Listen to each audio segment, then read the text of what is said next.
The UK COVID inquiry has come to Edinburgh to examine how the Scottish Government handled the pandemic. Today, the spotlight shone on the nation's clinical director, Professor Jason Leitch. The senior advisor was pilloried last week after the revelation that during the COVID crisis, he had told officials that deleting his WhatsApps had become a pre-bed ritual. This evidence session gave him a chance to respond to that and also to the suggestion that he offered tips to Humza Yousaf to work around mask-wearing rules. Here's a flavour of the proceedings. The record retention policy was that you could use informal messaging systems for Scottish Government business. If you did, you should ensure that any advice or any decisions or anything that should be in the corporate record was then placed in that corporate record by email, briefing, etc. And then you should then delete the informal messaging, and that's the guidance I followed. Why did you think that daily deletion of messages was appropriate?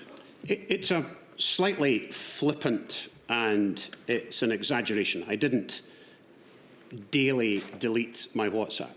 In this group, you say, "Thanks all, and just my usual gentle reminder to delete your chat, particularly after we reach a conclusion. Thanks all." Could you explain what you're suggesting to the other members of this important group then? I'm suggesting that we follow the guidance I've just described to you in precisely the way I've just described it. What is the consequence of applying an auto-delete function? It auto-deletes after a period that you set. And that deletes, whose messages does that delete? That's a good question. I think it deletes everybody's.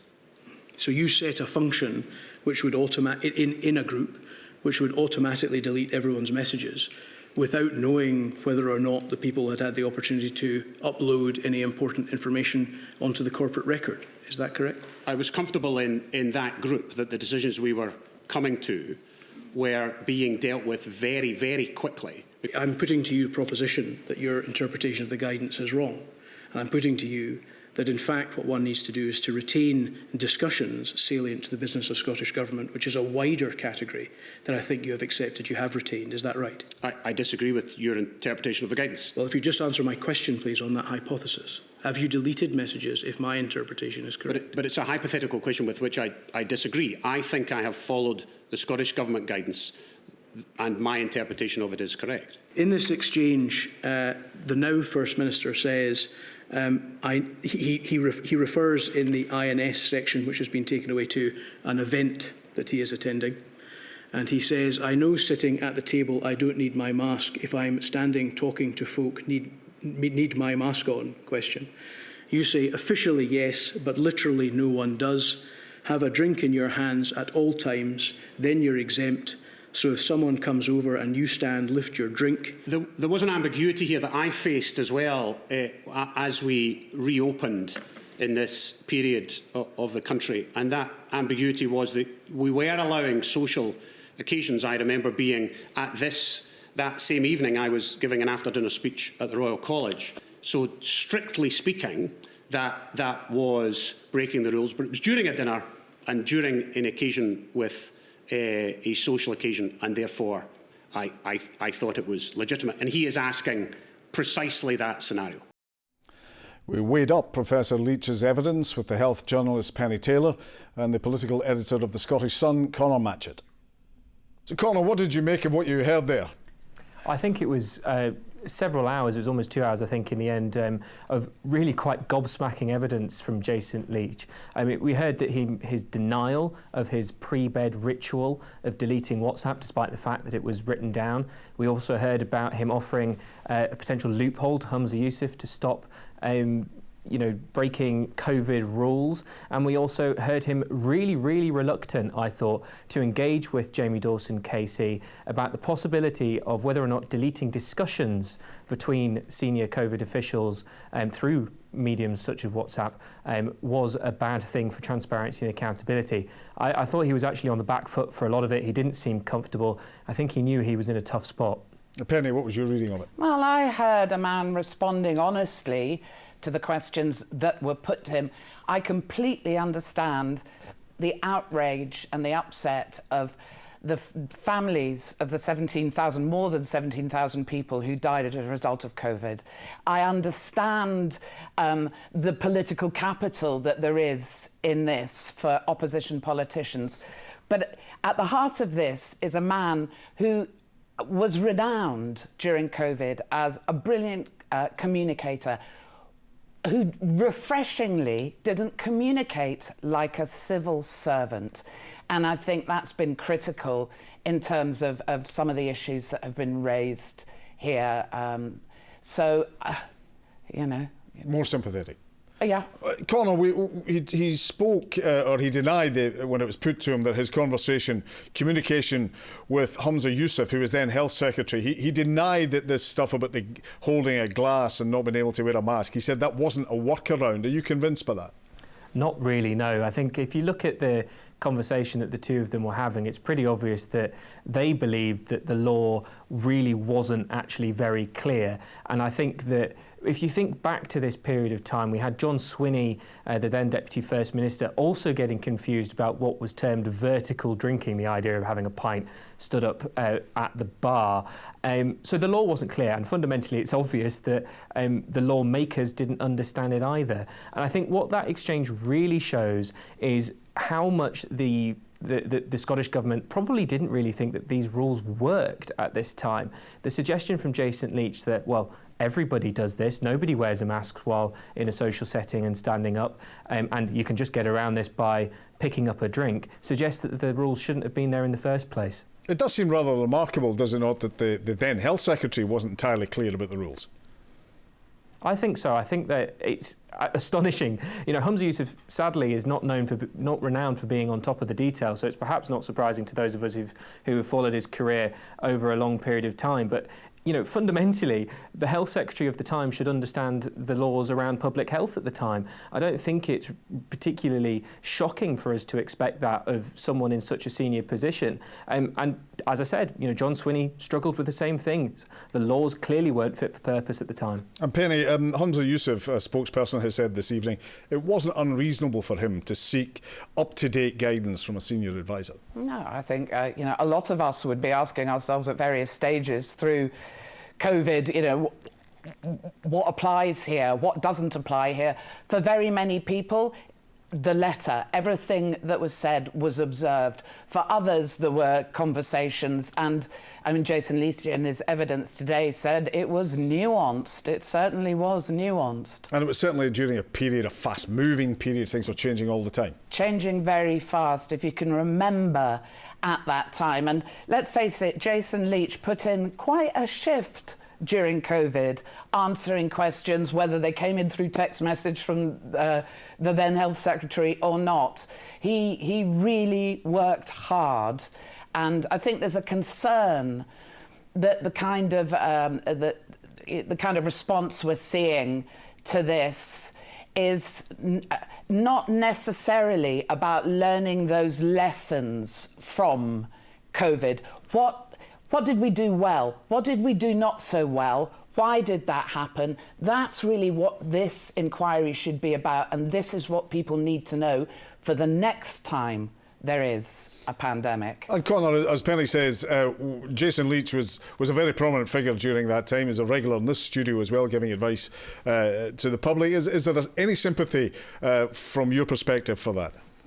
I mean, of course there is. I mean, as Pennie says, he put in a significant shift over what was at least 2 years, I think, of daily media briefings. He spoke a lot about actually Off the Ball, the BBC radio football show, which he was a regular on as well, which he did to specifically broaden the range of the messages that the Scottish Government were putting out. I think it's also fair to say, though, that Jason Leitch wasn't particularly friendly to those of us who were trying to scrutinise what the Scottish Government was coming out with. He was also, and I think he admitted that today as well, he had a tendency to overpromise and underdeliver in terms of what the government ended up doing. Now, that's something that, as Pennie says, maybe they need to learn the lessons of. Maybe that's something the inquiry will touch on in future. So, of course, there's sympathy for someone who, worked for so long on lead communication aspect of the pandemic. I mean, those of us who sat through those daily briefings know exactly how hard that would have been. Overpromised, very briefly on that point, overpromised and underdelivered. Yeah, he also said he overspoke occasionally and that if he was guilty of anything, it was flippancy and exaggeration. Well, specifically on that point, so the pre-bed ritual, the famous pre-bed ritual of deleting all his WhatsApp, he specifically said that was a flippant exaggeration. Is it? Do you recognise that? Do you think that's what it was, or is that an unreasonable response? No, I think I can really see that happening. I can see that kind of flippant comment being made by Jason Leitch, who I've worked, alongside and with and interviewed over many, many, many years. So I've seen how he responds and how he operates, and that's why I'm like, let's give this guy a break until we establish whether rules were broken. Nevertheless, he did delete WhatsApp, so that's been causing a problem. Yeah, he did, but then the guidance doesn't appear to have been very clear. So for me, that's another huge lesson out of this. What guidance is given to those people that are trying to deal with an evolving situation like that around stuff like social media, which is new? This is not minuted meetings. This is informal communications between people on the spur of the moment. Well, how do we deal with that then? Are you as accepting of that, Conor, the deletion of WhatsApps? No, I'm not, and I think the reality of the matter is that you have to remember the context in which these messages were being sent. I think it was as early as May 2020 that Nicola Sturgeon stood up at one of those daily briefings and told the Scottish public that it would be inevitable that there would be a public inquiry into COVID-19 and the handling of it. From that moment on, and I believe that bereaved families argue this as well, I think there should have been an acceptance within government that every single piece of discussion, whether flippant or not, should be retained for an inquiry to do the work that it's currently trying to do.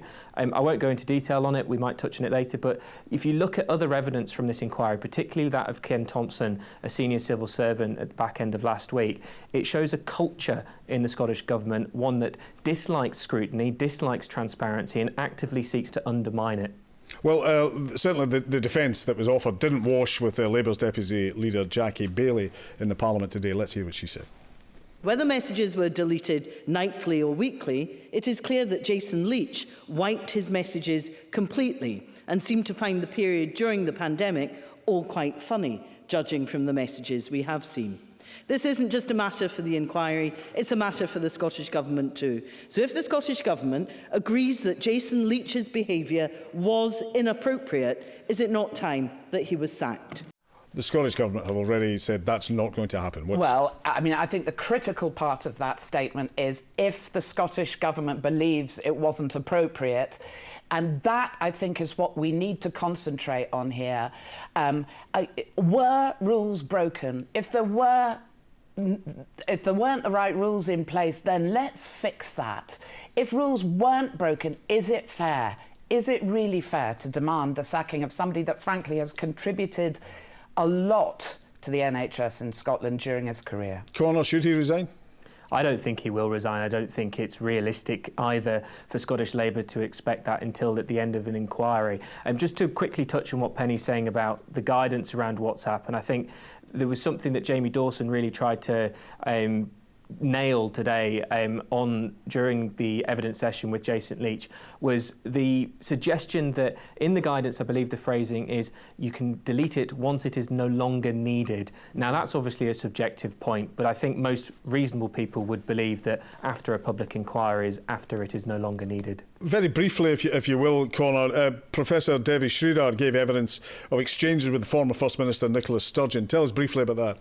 Yeah, that was quite an interesting moment. It confirmed something, actually, that Kieran Andrews at the Times had been reported back in 2019, which is that Nicola Sturgeon used private SNP emails to undertake some government business, and the allegation there being that she was circumventing transparency and scrutiny by doing so. In a DM to Professor Sridhar, she's seen offering an SNP email for Professor Sridhar to send, I think, a briefing note through. It's a notable one. It's a bit of a nerdy point, but I think think it speaks to the culture at the heart of the government, particularly the use of the words, "don't worry about the protocol" from the former First Minister. And finally, Pennie, Nicola Sturgeon herself appearing next Wednesday. Yeah. What questions is she going to have to answer? Oh, I think there'll be some very significant questions. Not only is she giving evidence, but I think Jean Freeman, the Health Secretary during a lot of COVID, will also be giving evidence. So there's a great deal more to come. This is very, really intense evidence giving, and journalists like Conor will be following it very closely, as will those of us that watch it from the other side. And we'll be doing it in Scotland tonight as well. Pennie, Conor, thank you both for joining us this evening.